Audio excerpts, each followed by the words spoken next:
प्रश्न है महाराज जी, इसमें दो प्रकार के प्रश्न हैं कि महाराज जी इन्होंने लिखा है कि मैं अपने जीवन के 7 महत्वपूर्ण साल किसी को दिए, वो आज 7 नहीं है, तो महाराज जी उसकी याद से बाहर नहीं आ पा रही। एक तो ये हो गया कि वो जीवित है, एक है महाराज जी वो चले गए संसार छोड़ के, बट वो बाहर ही नहीं निकल पा रहे उस दुख से। महाराज जी ऐसे में ऐसे दुख से बाहर निकलने का कोई उपाय है? भगवान सर्वोपाय है, सर्वोपरि है।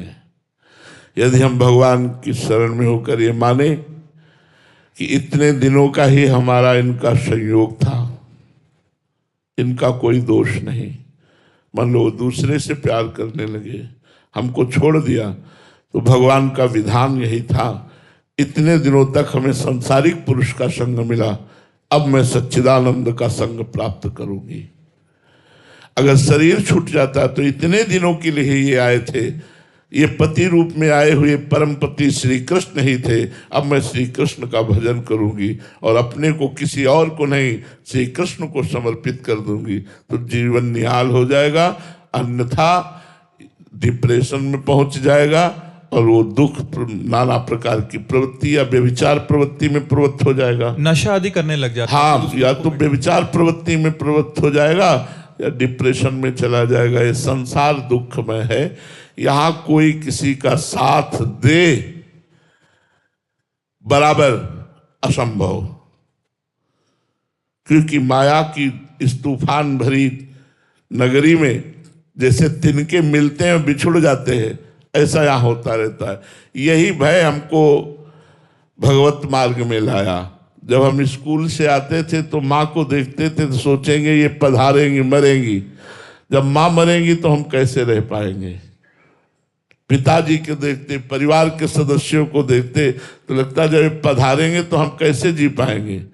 तो लगा कोई तो ऐसा होना चाहिए जो मेरा हो, मेरे साथ रह सके। तो निर्णय निकला पूर्व जन्म के भजन का प्रताप होगा कि भगवान ही एक ऐसे हैं, चलो भागो और भगवान की प्राप्ति के लिए। तो कक्षा 9 पढ़ करके ही भाग पड़े भगवान की प्राप्ति का लक्ष्य लेकर के। तो ये बड़ी कृपा होती है आपको, जैसा अभी बताया पीछे के प्रश्नों में, कि यदि हमारा पति हमारा त्याग कर देता है और हम परम पति श्री कृष्ण को अपना प्रीतम मान के भजन करते हुए जीवन व्यतीत करें। अब आजकल ऐसा तो है नहीं कि आप कुछ कर नहीं सकते, अगर आपके पास धर्म ही नहीं तो आप कोई ना कोई नौकरी कर सकते हैं, कोई ना कोई कार्य कर सकते हैं। आज का समाज बड़ा उन्नतिशील हो रहा है, जिसमें माताएं बहनें बहुत उन्नति प्राप्त कर रही है। यहाँ तक कि हमारे राष्ट्रपति जी भी किसी की बेटी ही हैं, राष्ट्रपति जी भी हमारे राष्ट्र की जो पति है वो किसी की बेटी ही तो है ना। तो ऐसा नहीं कहा जा सकता कि स्त्रियों का जीवन बड़ा निर्बल जीवन है, नहीं, सबल जीवन। राष्ट्र के सबसे ऊंचे पद पर एक देवी ही बैठी हुई है। तो हमें लगता है अगर पति छोड़ दे तो निराश नहीं होना चाहिए, परम पति श्री कृष्ण का आश्रय लेकर भजन करते हुए कुछ नौकरी व्यापार जैसा भी बने अपना जीवन यापन करना चाहिए। अगर पति पधार जाते हैं तो परम पति अविनाशी भगवान श्री कृष्ण को स्वीकार करके अपने जीवन का मंगल करना चाहिए। ये हमने सार्वजनिक भी पूछा था, जैसे आजकल बॉयफ्रेंड गर्लफ्रेंड का ट्रेंड चल रहा है महाराज जी, तो एक छोड़ दिए फिर वो इतना डिप्रेशन में, दूसरा विपरीत जो शरीर वाले होते हैं, तो ऐसे में महाराज जी बहुत मुश्किल हो जाता है वहां से बाहर निकलना। हाँ, लेकिन उससे निकलने के लिए बहुत सरल उपाय है। नाम नियम पूर्वक जपने लगो, 30,000 50,000 1 लाख काउंटर से नाम जपने लगो, देखो आपको लाभ मिलेगा, परम लाभ मिलेगा। और आप अगर मित्र भी चाहोगे तो अच्छा जीवन साथी मिल जाएगा, जो पूरे जीवन भर आपका साथ दे सके, वो भगवान है। भगवान से विनय कीजिए, वो मिला देंगे। देखो करदम जी ने अपना अच्छा जीवन साथी प्राप्त करने के लिए भगवान की आराधना की, तो उन्हें आदि सम्राट महाराज मनु की पुत्री देवहूति जी प्राप्त हुई भगवान की आज्ञा से, और स्वयं भगवान कपिल के रूप में प्रकट हुए। तो यदि हमें पत्नी चाहिए या हमें पति चाहिए या हमें मित्र चाहिए या हमें धन चाहिए या हम समस्याओं का निदान चाहिए, तो हमारे भगवान सर्वसमर्थ हैं। भगवान की शरण में हो, भगवान का नाम जप करो, सब मंगल हो जाएगा, परम मंगल हो जाएगा। अनुराग पांडे जी प्रयागराज से। राधे राधे महाराज जी। महाराज जी हम अक्सर अच्छे काम करते हैं, लेकिन उसका अहंकार मन में आ जाता है। इस मैं की भावना को कैसे खत्म करें ताकि सेवा निष्काम हो सके? देखो, जब तक अंतःकरण मलिन रहेगा तब तक देहाभिमान पुष्ट रहेगा। जब तक देहाभिमान पुष्ट रहेगा तो शुभ अशुभ कर्म होते रहेंगे। शुभ अशुभ कर्मों का कर्ता भाव होने के कारण उसका जन्म मरण नाना प्रकार की दुख सुख विपत्ति आदि प्राप्त होते रहेंगे। भगवान ने श्री गीता जी में कहा है, अहंकार विमूढ़ आत्मा कर्ता हमिति मन्यते। मैं करता हूँ ऐसा अहंकार मूढ़ता के कारण है, मलिनता के कारण है, अज्ञान के कारण है।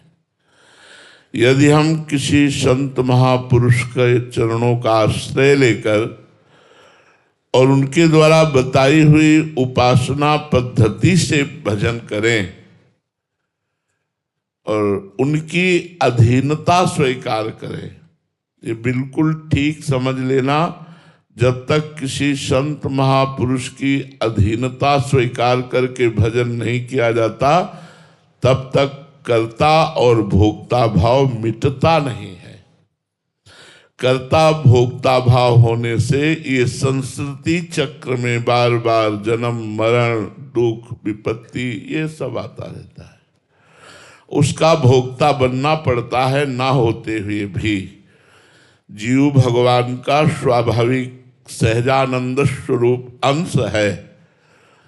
ईश्वर अंश जीव अविनाशी चेतन अमल सहज सुख राशि। बिना किसी क्रिया के वस्तु के सहज आनंद में हमारा स्वरूप है। सहज आनंद का विस्मरण हो करके देह भाव में, क्रियाओं में, वस्तुओं में, भोगों में सुख की आशा, यही मूढ़ता है। दुख योनयः, इसी से दुख प्रकट होता है। यदि दुखालयम अशाश्वतम, संसार में सुख का अनुभव करना मानो रेत में अपनी प्यास बुझाना है। जैसे मृग तृष्णा रेत में कभी प्यास बुझ नहीं सकती। रेत में प्यास का मतलब आपने नहीं देखा होगा शायद। जब हम गंगा किनारे भ्रमण करते थे तो कई बार ऐसा दिखाई दिया कि प्रातःकालीन वेला है और दूर बड़ा निर्मल जल दिखाई दे रहा है गंगा जी की रेती में, और जब नजदीक पहुंचे तो केवल बालू है। बालू में जल का भ्रम हो जाना, दूर से बड़ा निर्मल जल दिखाई दे रहा। ऐसे दूर से संसार में बड़ा सुख दिखाई दे रहा है, हर भोग आनंद प्रदान करने वाला ऐसा लग रहा है। भगवान लिख रहे दुखालयम अशाश्वतम। तो ये जो मूढ़ता बैठ गई है ये बिना भगवान के भजन के नहीं जाएगी। इसलिए किसी संत का आश्रय लेकर, हम इसीलिए बोले हैं कि भजन न होई संग बिनु, भजन बिना नहीं प्रेम, चिन्हू भजन न छाड़िए धरिए यह ध्रुव नेम। बिना संत महापुरुष की कृपा के भजन में रुचि हो ही नहीं सकती। जब सत्संग मिलता है बड़े पुण्यों के प्रभाव से, तब नाम मिलता है गुरु कृपा से। जब नाम मिलता है तो अनर्थ की निवृत्ति होती है, फिर कहीं जाकर के रुचि भाव आदि की प्राप्ति होती है। तो अंतःकरण जो मलिन है इसे संत संग से सुधारें। भगवान जब विशेष कृपा करते हैं तो सत्संग देते हैं। जब द्रवहि दीन दयालु राघो तो साधु संगति पाइए। बिना सत्संग के अहंकार नष्ट हो जाए ऐसा मुझे कुछ नहीं दिखाई दे रहा साधन, क्योंकि जो साधन करे उसका अहंकार हो जाएगा। बिना संत कृपा से अहंकार का नाश नहीं हो सकता। जब सद्गुरु कृपा करते हैं तब दैन्यता आती। बिना दैन्यता के भजन नहीं माना जाता। परिपक्व भजनानंदी वही है जिसमें जितनी बड़ी दीनता है। तृणादपि सुनीचेन तरोरियु सहिष्णुना, अमानिना मान देन कीर्तने या सदा हरि। श्री श्री महाप्रभु चैतन्य देव जी कह रहे हैं, तृण से भी अपने में दैन्यताहीनता होती चाहिए। तृण जैसी, तो तृण में तो एक है कि पैर रखो तो दब जाएगा लेकिन फिर उठ जाएगा, अपने को उससे भी नीच बनना है। वृक्ष के समान सहनशील, दूसरों को सम्मान देना, स्वयं सम्मान ग्रहण न करना, सब ही मान प्रद आप अमानी, और खूब भगवान का डट के भजन करे तो ये अहंकार नष्ट हो जाए, दूसरा उपाय नहीं है। बिकेश जी दिल्ली से। राधे राधे महाराज जी। महाराज जी, ये अनन्यता है क्या? आखिर मैं मेरे लाख प्रयास के बाद भी इसे समझ नहीं पा रहा कि ये अनन्यता कैसे किसी साधन से आएगी। मैं समझना चाहता हूं कि अनन्यता को। पहली बात तो अनन्यता क्या है? नानात्व, ये जो स्त्री पुरुष जड़ चैतन्य में जगत दिख रहा है, इसमें हमारे प्रभु श्री कृष्ण ही विराजमान है, दूसरा कोई नहीं है।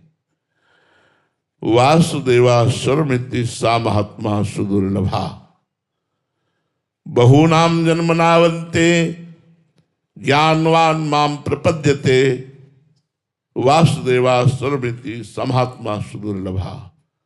बहुत जन्म की साधना के बाद ये ज्ञान प्राप्त होता है कि हमारे श्री कृष्ण ही सब रूपों में विराजमान है। सब रूपों में श्री कृष्ण को देखना और अपने को श्री कृष्ण दास समझना, यही अनन्यता है। हनुमान जी महाराज कह रहे हैं, सो अनन्य गति जाके असमति न टरे हनुमंत, मैं सेवक सचराचर रूप स्वामी भगवंत। ये चराचर जगत हमारे स्वामी का रूप है और मैं चराचर जगत का सेवक हूं, ये भावना अनन्यता है।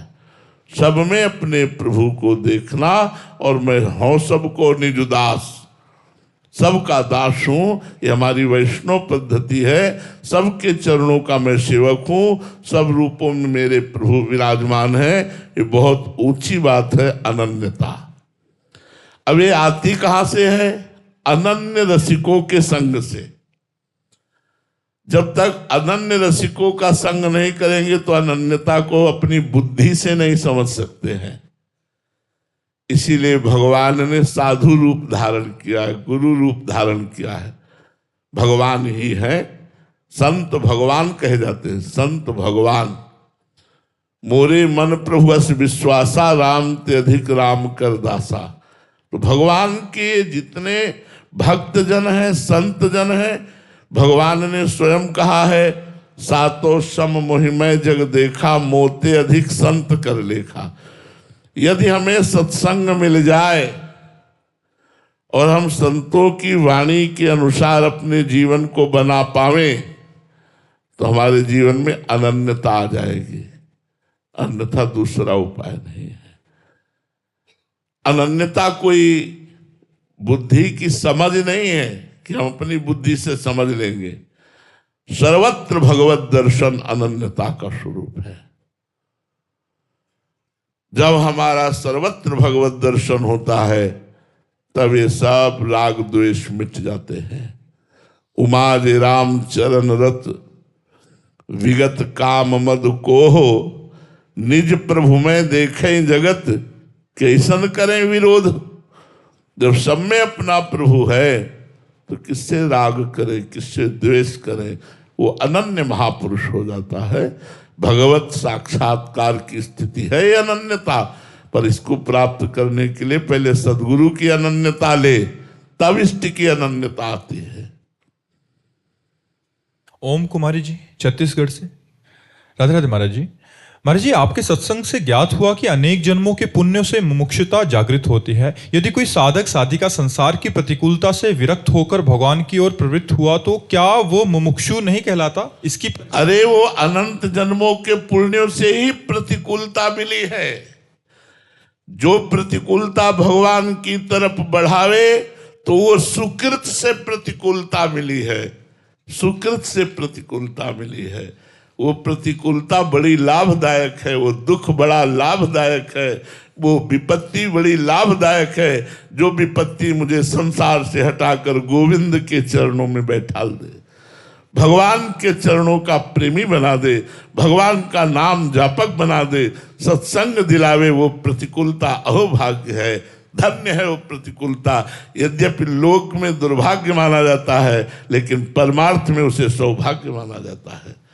तो कभी कभी विपत्ति और दुख ये भगवान का परम मंगल विधान बनते हैं, जिनके कारण हम डर कर, भयभीत होकर, दुखी होकर असरण शरण भगवान की शरण में जाते हो, सदा सदा के लिए निर्भय, निश्चिंत और निशोक हो जाते हैं। नितिन गोविल जी अलीगढ़ से। राधे राधे महाराज जी।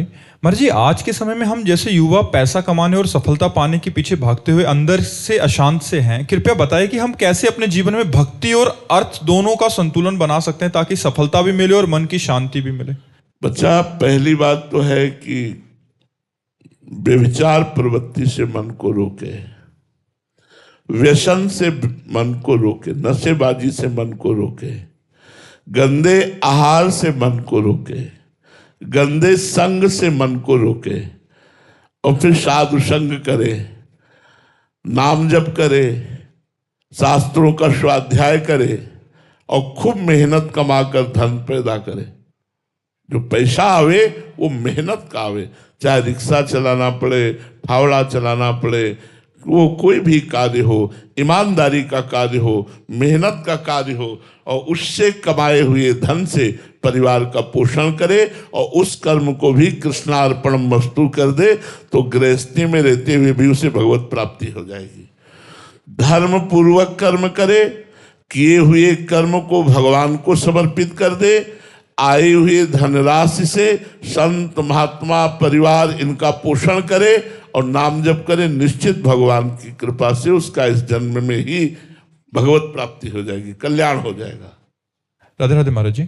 गुरुदेव, ध्यान के दौरान शरीर की ऊर्जा जब सर चढ़ने लगे तो सुरक्षा के लिए क्या करना चाहिए? ये ऊर्जा किसी भजन या जाप से शरीर में लहराने लगती है, ऐसा इनका अनुभव है महाराज जी। महाराज जी कह रहे हैं कि जब ध्यान में बैठते हैं तो एक ऊर्जा सी आती है और फिर वो सिर पे चढ़ने लग जाती है, तो ऐसे में अपनी सुरक्षा कैसे करें? तो फिर बहुत विचलित हो जाते हैं, फिर मतलब भयभीत हो गए। यार ऐसा तो हमको आज तक अनुभव में नहीं आया। गैस तो नहीं बनती, डॉक्टर से भी सलाह कर लो, क्योंकि अब हम अपने देखो, जब अपने इष्ट का ध्यान या योगिक क्रिया में, हम योगिक क्रिया की 6-6 घंटे पद्मासन में बैठे हैं, लगातार 6-6 घंटे पद्मासन में बैठे, सन्यासी रहे पूर्व जीवन में, तो स्वस्थ शरीर किडनी तो अब खराब हुई है, पीछे ऐसा थोड़ी था, ये जन्मजात रोग है लेकिन तब प्रकाशित नहीं था। तो इसमें होता क्या है, एक साय बंध जाती है और मंत्राकार वृत्ति, भगवदानंद, रोमांच हो रहा है, शांति। विपरीत ऊर्जा शक्ति या विपरीत कोई चेष्टा ऐसा नहीं होता। हाँ, अगर हम कुंडलनी जागरण के क्षेत्र में पहुंचते हैं योगिक क्रिया के द्वारा और उसमें कुछ बिगाड़ हो जाता है तो झटके आना, ऐसी क्रिया होती है, नहीं तो शांत एकदम आनंद में स्वरूप रहता है। तो अगर यौगिक क्रिया संबंधी कोई चेष्टा बिगड़ गई तो किसी योगी से जानकारी कीजिए, वो आपकी नस नाड़ियों को जहाँ से उसमें त्रुटि हो रही है यौगिक क्रिया में सुधार देंगे। बकाया भगवत ध्यान में ऐसा कुछ नहीं है कि कोई ऐसी ऊर्जा शक्ति प्रकट होती जो दिमाग में घुसती हो, परेशान करती, ऐसा नहीं है। भगवान का ध्यान तो अति आनंद प्रदान करने वाला है। अच्छा, इसी में पूरा जीवन लगा दिया है तो उस बात का अनुभव है, ऐसा नहीं कि बिना अनुभव के बोल रहे हो। मतलब अब तो ये समाज को ज्वाइन करते हैं, पहले तो एकांत ही था 24 घंटे, न किसी स्त्री न पुरुष, न किसी भगत न जगत, न कोई शिष्य, न रुपया न पैसा, मधुकरी मांगा, खाया और पढ़े, निरंतर भगवान के चिंतन मनन में रहे। तो ऐसा कुछ नहीं है। हम ये जरूर कहते हैं कि यौगिक क्रिया में, कुंडलनी जागरण की क्रिया में यदि कोई त्रुटि हो गई तो ऐसे लक्षण आ सकते हैं। सही ढंग से भजन करो, भजन करो। गुरु बनाया है, पहले किसी महापुरुष को गुरु बनाओ, चाहे यौगिक मार्ग में चलो, चाहे भक्ति मार्ग में चलो, चाहे ज्ञान मार्ग में चलो, चाहे शिव विरंच सम होई गुरु बिन भवनिधि तरी न कोई। गुरुदेव के अनुसार चलो तो आनंद आ जाएगा बच्चा, तभी तुम विक्षेप को प्राप्त हो, क्योंकि गाइड नहीं है।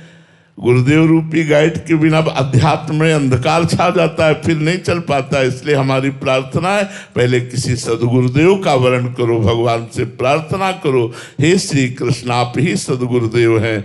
आप अगर हमारे सदगुरुदेव के रूप में है तो कहाँ है? या तो मुझे बुला लीजिए या आप मेरा हाथ आकर पकड़ लीजिए और इस बहुत समुद्र से पार कीजिए, तो बच्चा बढ़िया आनंद आने लगेगा। ये परमार्थ का मार्ग आनंद का है, विक्षेप का थोड़ी है कि हमें कोई डिस्टर्ब कर दे परमार्थ की कोई क्रिया। ये तो और आनंद प्रदान करने वाली है। डॉक्टर तनु जैन जी दिल्ली से। राधे राधे महाराज जी। महाराज जी, जब यथार्थ को देखते हैं तो बुद्धि बहुत चलती है, पर भक्ति के लिए भी मन चाहिए अपने अंदर। कभी कभी मन और बुद्धि में द्वंद्व सा हो जाता है महाराज जी, उसे कैसे? नाम जप, नाम जप के द्वारा बुद्धि बहुत प्रवीण हो जाती है और मन निर्मल होने लगता है, द्वंद्व खत्म होने लगते हैं। नाम जप करो, भजन करो, भजन के बिना ये द्वंद्व नष्ट नहीं होंगे। तब लगी कुशल जीव कहूं, सपने हो मन विश्राम, जब लग भजत न राम को शोक धाम तज काम। मन को विश्राम, बुद्धि को विश्राम तब तक नहीं मिल सकता जब तक भजन नहीं करोगे। खूब भजन करो, काउंटर ले लो, माला ले लो, जैसे बने, बिना माला जैसे भी, जिह्वा से राम कृष्ण हरि नाम जपो, राधा राधा राधा। नाम जपने से परम मंगल हो जाएगा, बुद्धि पवित्र हो जाएगी, मन पवित्र हो जाएगा, तन पवित्र हो जाएगा, सब पवित्र हो जाएगा। बस जपते रहो, जपते रहो, नाम जपो, सब ठीक हो जाएगा। नाम में रुचि कैसे हो महाराज? नाम से ही हो जाएगी। नियम पूर्वक बहुत काल तक नाम जप किया जाए तो रुचि हो जाती है। महत्व बुद्धि कैसे हो? उसी में, जब रुचि होने में, रुचि उसी में होती है जिसमें महत्व बुद्धि हो जाती है। जब हमारे पापों का नाश होगा, पाप प्रवृत्ति का नाश होगा भजन करते करते, तो भजन में ऐसे महत्व हो जाएगा जैसे गरीब और कंजूस आदमी का धन में। गरीब और कंजूस आदमी का धन में नहीं हो जाता, एक एक रुपया जोड़ता है, ऐसे वो एक एक मिनट नाम न छूट जाए, एक एक सेकेंड नाम न छूट जाए, राधा राधा राधा, और अपने नाम को बचाकर भगवान की शरण में समर्पित करता है। नाम खर्चा ना हो जाए, हमारा नाम कहीं छूट ना जाए, वो ऐसी प्रवृत्ति महत्व बुद्धि जागने पर, जैसे कंजूस और गरीब आदमी की महत्व बुद्धि धन पे होती है, ऐसे भगवत शरणागत जनों की नाम में बुद्धि महत्व बुद्धि होती है। इतनी महत्व बुद्धि बढ़ जाए कि त्रिभुवन की राजलक्ष्मी देने पर भी आधे पल के लिए भगवान का विस्मरण ना हो, वही महाभागवत है। एक तरफ त्रिभुवन की राजलक्ष्मी दी जाए और कह दिया जाए आधे पल के लिए भगवान का विस्मरण कर दो, भगवान का नाम जब छोड़ दो, वो नहीं छोड़ेगा। वही सच्चा भजन करने वाला है, उसी का महत्व बढ़ गया है नाम का उसके हृदय में। तो खूब नाम जप करो, नाम जप से ही नाम में महत्व बढ़ेगा, रुचि होगी, सब ठीक हो जाएगा। ओम सोनी जी। राधे राधे महाराज जी। महाराज जी, क्या भगवान अपने भक्त के लिए अपने नियम बदल देते हैं? जी जरूर बदल देते हैं।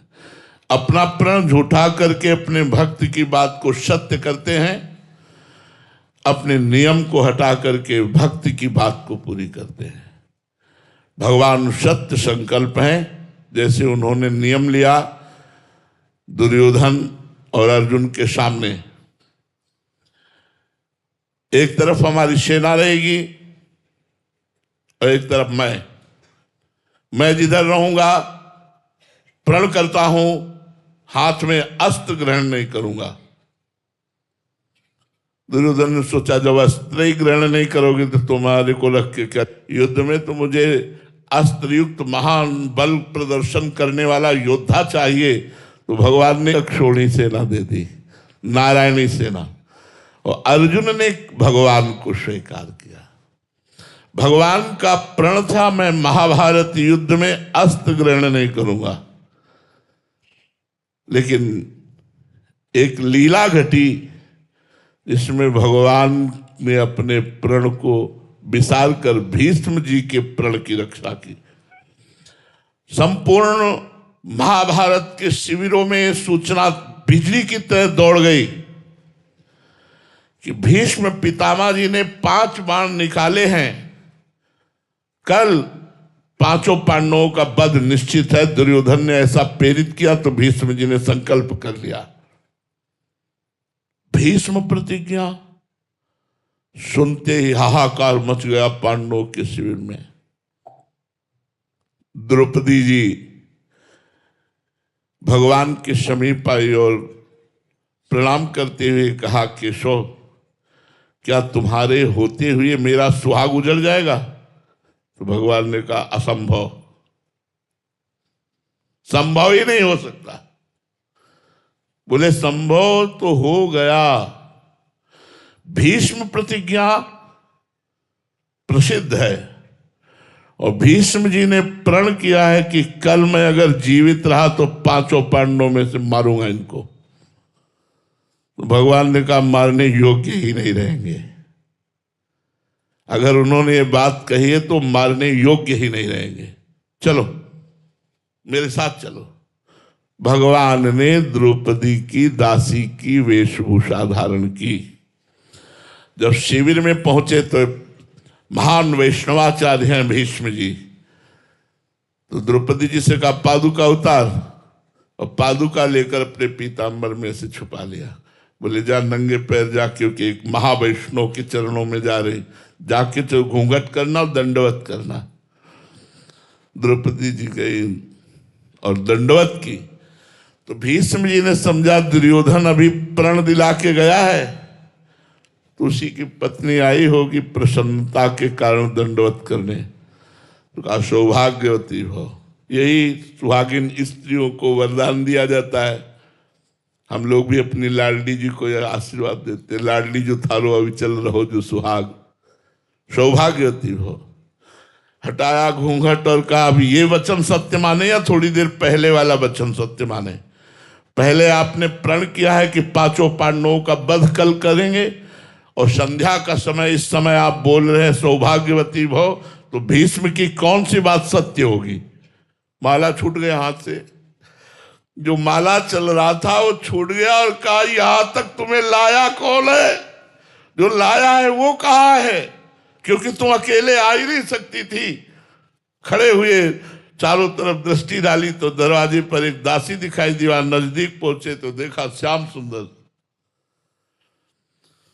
आंसू आ गए भीष्म जी के। वाह भक्त वत्सलता, वाह अखिल कोटि ब्रह्मांडों का बलवीर विक्रम ज्ञान वैराग्येश्वर संपूर्ण शक्तियों का स्वामी द्रौपदी की दासी का वेश धारण किए हुए, पीतांबर पकड़ा और झटकाए क्या तो जूतियां निकली, तो और आंसू।